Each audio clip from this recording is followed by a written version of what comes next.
नमस्कार. पुष्पाज खमंग किचन मध्ये आपले खूप स्वागत. आज आपण बनवणार आहोत एक अतिशय मऊ, हलका आणि तोंडात टाकताच विरघळणारा बनाना बटर स्पॉन्जी केक. पिकलेल्या केळांचा नैसर्गिक गोडवा, बटरचा समृद्ध स्वाद आणि फेटलेल्या अंड्यामुळे मिळणारा अप्रतिम स्पॉन्जी आणि अक्रोडचा क्रंचीनेस यामुळे हा केक प्रत्येकाला आवडणारा आहे.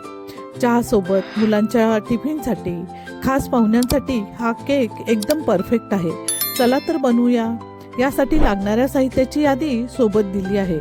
मैदा 2 कप, साखर 150 ग्रॅम, बटर 150 ग्रॅम, 4 अंडी, व्हॅनिला इसेन्स 1 टेबलस्पून, बेकिंग सोडा 1 टीस्पून, बेकिंग पावडर 1 टीस्पून, अक्रोड 2 मोठी केळी.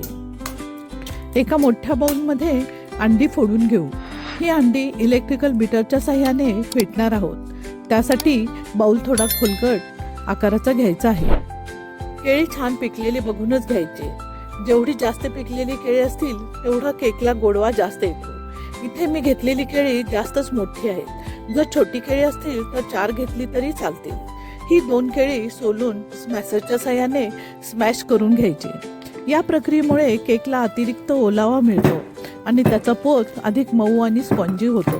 केळी जितकी चांगली स्मॅश होतील तितकी त्याची नैसर्गिक गोड चव संपूर्ण केकमध्ये छान मिसळते. केळीमुळे केक स्वादिष्टच होत नाही तर तो अधिक ओलसर आणि नैसर्गिक गोडव्याने भरलेला बनतो. आता ही अंडी इलेक्ट्रिक बीटरच्या साहाय्याने चांगली फेटून घेऊया. रिबन फॉर्मेशन येईपर्यंत फेटायचे आहे.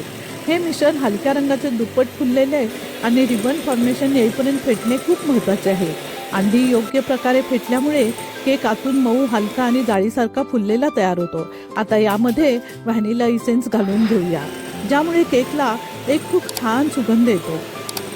आता यामध्ये आपण 150 ग्रॅम साखर घालून व्यवस्थित फेटून घ्यायचं आहे. जितके चांगले रिबन फॉर्मेशन मिळेल तितका केक मऊ, हलका आणि स्पॉन्जी बनेल. असे हे रिबन फॉर्मेशन आहे. या मिश्रणात आता 150 ग्रॅम बटर घालून हे बटर पूर्ण विरघळेपर्यंत त्यात पुन्हा बीटरच्या साहाय्याने हे मिश्रण फेटून घ्यायचे आहे. अगोदर स्मॅश केलेले केळीचं मिश्रण यामध्ये घालून त्यापाठोपाठ 1 टीस्पून दालचिनी पावडर आणि त्यापाठोपाठ 1 चिमूटभर मीठ यामध्ये घालायचं आहे. आता हे मिश्रण कट आणि फोल्ड या पद्धतीने मिक्स करायचं आहे.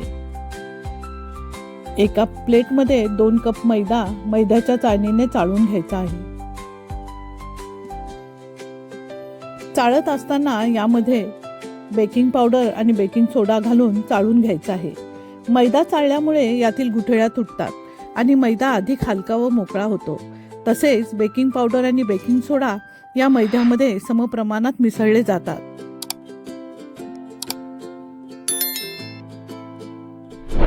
आता हा चाळून घेतलेला मैदा फेटलेल्या मिश्रणामध्ये चमच्याच्या साहाय्याने थोडे थोडे घाई न करता कट आणि फोल्ड या पद्धतीने हळूवारपणे मिसळायचा.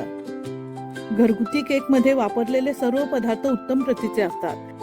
ही अनावश्यक प्रिझर्वेटिव्ह किंवा कृत्रिम पदार्थ वापरले नसल्यामुळे केक अधिक ताजा आणि कमी खर्चात उत्तम गुणवत्तेचा तयार होतो.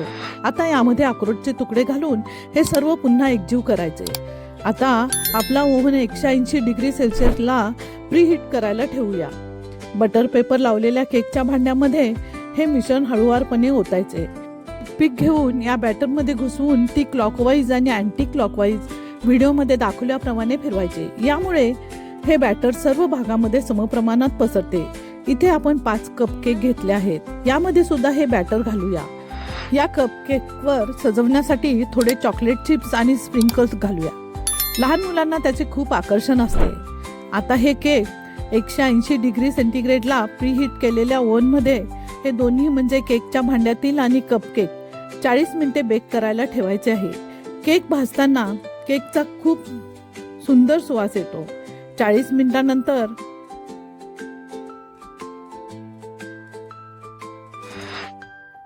कपकेक बाहेर काढूया. बघा किती छान फुगून आले आहेत आणि किती सुंदर दिसत आहेत. या लावलेल्या स्प्रिंकल्समुळे हे कपकेक खूपच खास दिसतात. आता ओव्हन मध्ये ठेवलेला केक काढूया. केक मध्ये टूथपिक घालून केक पूर्ण तयार आहे का ते बघूया. टूथपिकला पीठ लागले तर अजून केक तयार झाला नाही असं समजावं आणि थोडा वेळ केक बेक करून घ्यायचा. आपण इथे टूथपिक घालून बघितलं तर हे एकदम क्लिअर आलेलं आहे, म्हणजे आपला केक परफेक्ट तयार झालेला आहे. ओव्हनमधून नुकताच बाहेर आलेला हा बनाना बटर स्पॉन्जी केक किती सुंदर दिसत आहे. त्याचा सोनेरी तपकिरी रंग त्याच्या परफेक्ट बेकिंगची साक्ष देत आहे. संपूर्ण घरामध्ये बटर, व्हॅनिला आणि पिकलेल्या केळ्यांचा खमंग सुगंध मनाला अगदी भुरळ घालतो. हा मोहक वास इतका आकर्षक आहे की केक पूर्ण थंड होण्याची वाट पाहणे कठीण वाटू लागतं. या केकचा मऊ आणि नाजूक पोत पाहताच तो किती हलका आणि स्पॉन्जी झाला आहे याची कल्पना येते. चला आता याचे तुकडे करून पाहूया. सुरी केकमध्ये जातानाच त्याचा मऊपणा जाणवत आहे. प्रत्येक तुकड्यामध्ये दिसणारी सुंदर जाळीसारखी रचना आणि हलका ओलसरपणा केकच्या परफेक्ट टेक्स्चरची खूण आहे. आता हा तुकडा हलकासा दाबून पाहूया. बघा, केक लगेच पुन्हा आपल्या मूळ आकारात येत आहे. हाच तर खऱ्या स्पॉन्जी केकचा कस असतो.